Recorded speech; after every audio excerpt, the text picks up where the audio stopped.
Bonjour et bienvenue à la première vidéo du chapitre Triangle, rectangle et cercle du programme de 4e. Alors ce chapitre vous expose 4 théorèmes qui parlent de triangle, rectangle et de cercle.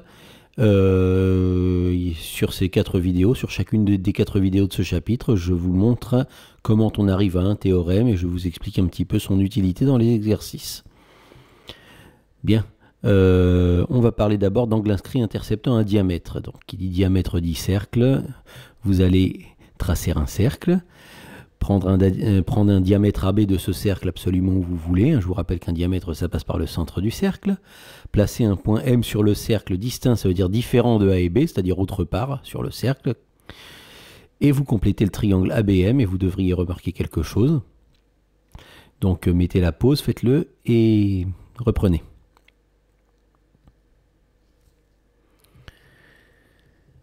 Bien, si vous voulez, vous pouvez essayer à plusieurs reprises. Vous pouvez remarquer que où que vous placiez le point M, le triangle ABM a l'air d'être rectangle en M. Et effectivement, c'est une propriété. Voilà la construction. Si vous tracez un diamètre de cercle et que vous placez un point sur ce cercle, ça forme toujours un triangle rectangle. Et le diamètre, bien entendu, est l'hypoténuse puisque c'est la plus longue de toutes les cordes.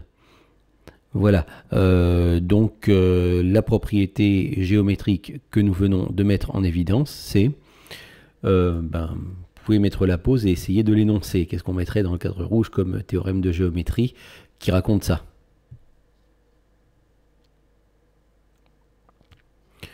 Vous trouverez dans les livres des dizaines de formulations différentes de ce théorème. Moi, je vous propose, voilà. Regardez, j'ai placé 2 autres points sur le cercle. Je constate que j'ai des angles droits où que je place les points sur ce cercle.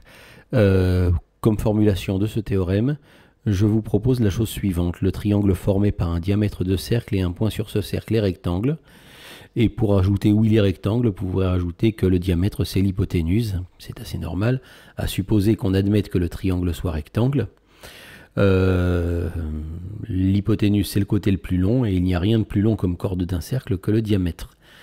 Maintenant, pour démontrer qu'il est rectangle, ça se démontre en joignant le point M au centre du cercle et en travaillant sur la somme des angles dans les 2 triangles isocèles que vous obtenez.